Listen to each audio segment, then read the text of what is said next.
کہہ رہے ہیں مولوی صاحب کہتے ہیں کھانا پینا بند کر دو تو ان کی آواز کے ساتھ ہی بند کر دیں، ایک دو منٹ کی گنجائش ہوتی ہے. وہ گنجائش ہوتی ہے. جو مسجدوں میں اعلان کرتے ہیں نا یہ اسی لیے کہ 2-3 منٹ پہلے کر دیتے ہیں کہ آپ بھی کلی وغیرہ کر کے فارغ ہو جائیں، بالکل ٹائم کلوز ہے.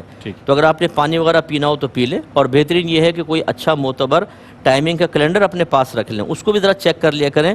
آپ غور کریں گے کہ وہ 2-3 منٹ پہلے بولتے ہیں تو بس اس درمیانی گیپ کے اندر پانی وغیرہ پی سکتے ہیں.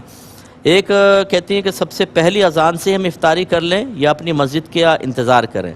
دیکھیں آپ وہی میں نے بتایا کیلنڈر رکھیں، پہلے تو اس میں دیکھ لیں کہ بھی ٹائم ہو گیا ہے، پھر یہ کہ قریبی مسجد کا اور اطمینان کر لیں، یا جو بھی مسجد کی اذان آ رہی ہے اس کا اور اطمینان کر لیں، یا ٹی وی کے اوپر بعض اوقات اذانیں سٹارٹ ہو جاتی ہیں، اس کے بعد آپ بلا جھجک کھول سکتے ہیں. بعض اوقات قاری صاحب جو ہوتے ہیں یا حافظ صاحب مؤذن صاحب جو ہوتے ہیں وہی افطار کے سحر میں سے گم ہو جاتے ہیں کہ بعض اوقات 2-2 منٹ بعد اذان دیتے ہیں. تو اس لیے یہ گر بھی سکتا ہے بیچارہ حافظ صاحب، تو آپ وہ ان کا انتظار کیوں کریں گے؟ ٹائم ہو گیا بس آپ کر سکتے ہیں، کھول سکتے ہیں.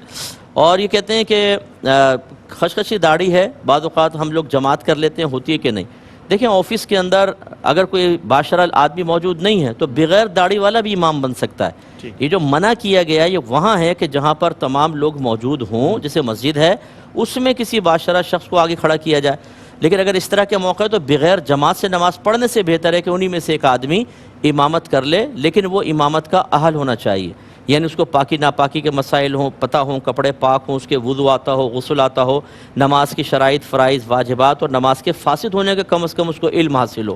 ایسے نہیں کہ کوئی بھی آدمی کھڑا ہو جائے پھر وہ الٹی سیدھی نماز پڑھا دے، تو یہ کر سکتے ہیں. اور اسی طرح جو یہ بھائی نے کہا کہ کسی ارباب کے گھر میں ہیں، شاید یہ جاب کرتے ہیں تو 2-3 آدمی مل کے کر لیتے ہیں، تو بالکل اگر ان کو امامت آتی ہے باقاعدہ اور امامت کے تھوڑے بہت مسائل آتے ہیں تو پھر بہت بہتر ہے کہ ایک آدمی امام بنے اور باقی پیچھے پڑھ لیں. لیکن اگر یہ مسائل نہیں آتے تو پھر تنہا نماز پڑھنا لازم ہوگا، کیونکہ امام اگر اس کا نماز فاسد ہو گئی تو سب کی فاسد کا وبال اس کے اوپر آئے گا، پھر علیحدہ علیحدہ پڑھیں.